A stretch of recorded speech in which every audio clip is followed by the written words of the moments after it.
الحمد لله الذي جعل ما على الأرض زينة لها لنبلوهم أيكم أحسن عملا.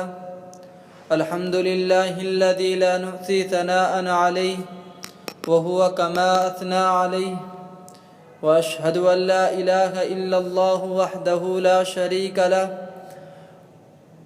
وأشهد أن سيدنا ومولانا محمدا عبده ورسوله. وقال الله تعالى: وقرن في بيوتكن ولا تبرجن تبرج الجاهلية الأولى. وقال النبي صلى الله عليه وسلم: أقرب ما تكون من وجه ربها وهي في قعر بيتها، أو كما قال عليه الصلاة والسلام. معزز سامعین اکرام اور میرے ملک کی معزز اور پاک دامن بہنوں، چند دنوں سے سوشل میڈیا پر ایک خبر تیزی سے وائرل ہو رہی ہے اور کوششیں کی جا رہی ہیں کہ ہماری ماؤں اور بہنوں کے حجاب پہننے پر پابندی لگائی جائے. شاید یہ لوگ اس بات کو بھول چکے ہیں کہ اس ملک میں رہنے والے ہر ناگرک کو اپنے مذہب پر آزادی کے ساتھ چلنے کا پورا اختیار ہے. تو پھر کیوں مسلمانوں کے ساتھ ایسا برتاؤ کیا جا رہا ہے اور ایسا بھید بھاؤ کیوں کیا جا رہا ہے؟ کیوں ان اسٹوڈنٹس کے درمیان نفرتوں کا ماحول گرم کیا جا رہا ہے؟ جن اسٹوڈنٹس کو اس ملک کی سالمیت اور اس ملک کے مستقبل کے بارے میں سوچنا چاہیے تھا، آج وہی ان نفرت پرستوں کے ساتھ مل کر اپنا کیریئر خراب کر رہے ہیں اور اپنا مستقبل برباد کرنے پر تلے ہوئے ہیں. تو میں آج اس ویڈیو کے مادھیم سے اس ملک کے تمام نوجوانوں اور خصوصاً اسٹوڈنٹس کو بتانا چاہتا ہوں کہ آپ اس ملک کے ابھرتے ہوئے وہ سورج ہیں جو اس ملک میں پھیلی ہوئی نفرت کو محبت سے بدلنے کی طاقت رکھتے ہیں. جبکہ یہ ملک نفرتوں کی آگ میں جھلس رہا ہے اور ایسے نازک مرحلے میں آپ ہی اس کی حفاظت کر سکتے ہیں. آپ ہی اس ملک کے وہ چراغ ہے جو اس ملک کے مستقبل کو بدلنے کی طاقت رکھتے ہیں. میں پوچھنا چاہتا ہوں ان لوگوں سے جو ہمارے اس حجاب کے مدعے کو اتنی شدت اور فورس کے ساتھ اچھال رہے ہیں، اتنی شدت اور فورس کے ساتھ کیوں اچھالا جا رہا ہے اس مدعے کو؟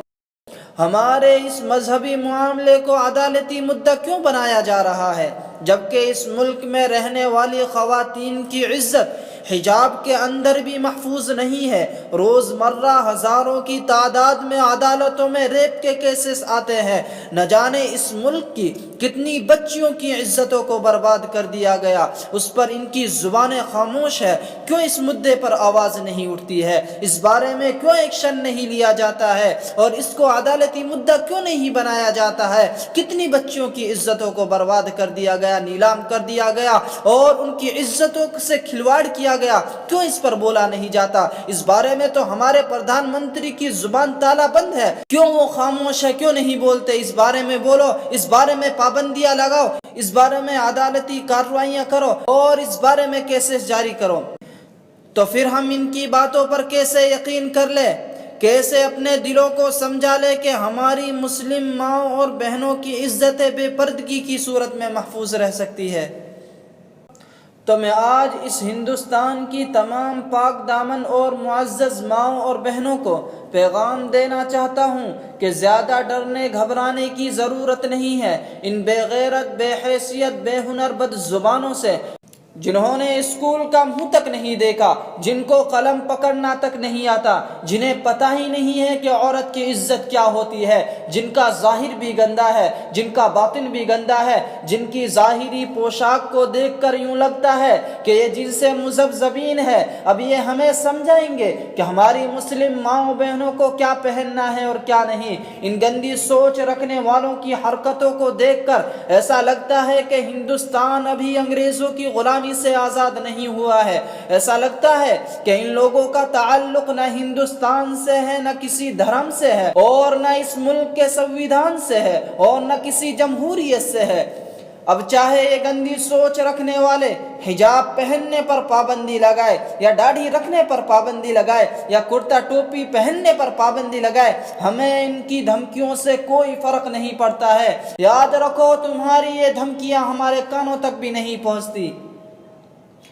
دشمنان اسلام اور اس ملک کی سالمیت کو خراب کرنے والوں، تم اس بات کو اچھی طرح سے ذہن نشین کر لو، ہم اس ملک کے وہ وفادار ناگرک ہیں۔ جب ہندوستان کو انگریزوں کی غلامی سے آزاد کیا جا رہا تھا، اس وقت انگریزوں کی توپوں کے سامنے کھڑے ہو کر ہمارے اکابر نے ان کے خلاف فتویٰ جاری کیا تھا اور ان کا منہ توڑ جواب ہم نے دیا تھا، ہمارے اکابر نے دیا تھا۔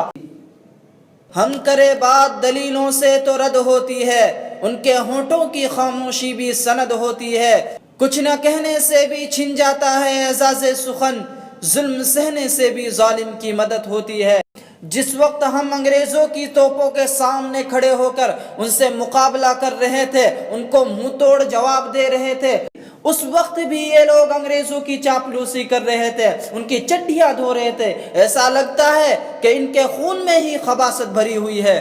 تو اب میں تمہیں جواب دیتا ہوں اپنی معزز ماؤں اور بہنوں کی طرف سے، جس طرح شیر اپنا شکار خود چنتا ہے، اسی طرح اس ملک کی بہادر شہزادیاں بھی وہ لباس چنتی ہے جو ان کی شریعت نے ان کو دیا ہے، اور اس کی حفاظت کرنا وہ اچھی طریقے سے جانتی ہے۔ یاد رکھو اس ملک کی سالمیت کو خراب کرنے والوں، آج ایک مسکان اٹھی ہے، کل ہزاروں مسکانیں اٹھیں گی اور اٹھ رہی ہیں، اور اپنے حق کو حاصل کرنے کے لیے آخری دم تک لڑتی رہیں گی، تم سے ڈرنے والی نہیں ہے۔ یاد رکھو تمہاری یہ دھمکیاں ان کے حجاب کو کیا، ان کے سر سے دوپٹے کو بھی نہیں ہٹا سکتی۔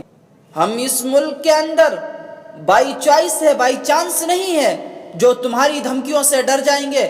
تم جو بولو گے وہ کیا جائے گا، تم جو فیصلہ جاری کرو گے اس پر عمل کیا جائے گا، یہ ہرگز نہیں ہو سکتا۔ ہم ڈرنے والے گھبرانے والوں میں سے نہیں ہیں، بلکہ جس طرح ہم نے انگریزوں کے سامنے کھڑے ہو کر اپنے حق کے لیے لڑائی لڑی اور اپنے حق کو حاصل کرنے کے لیے ہم نے قربانیاں دی، اسی طرح ہم قربانیاں پیش کرتے رہیں گے اور تمہارے خلاف بولتے رہیں گے اور اپنے حق کو حاصل کرتے رہیں گے۔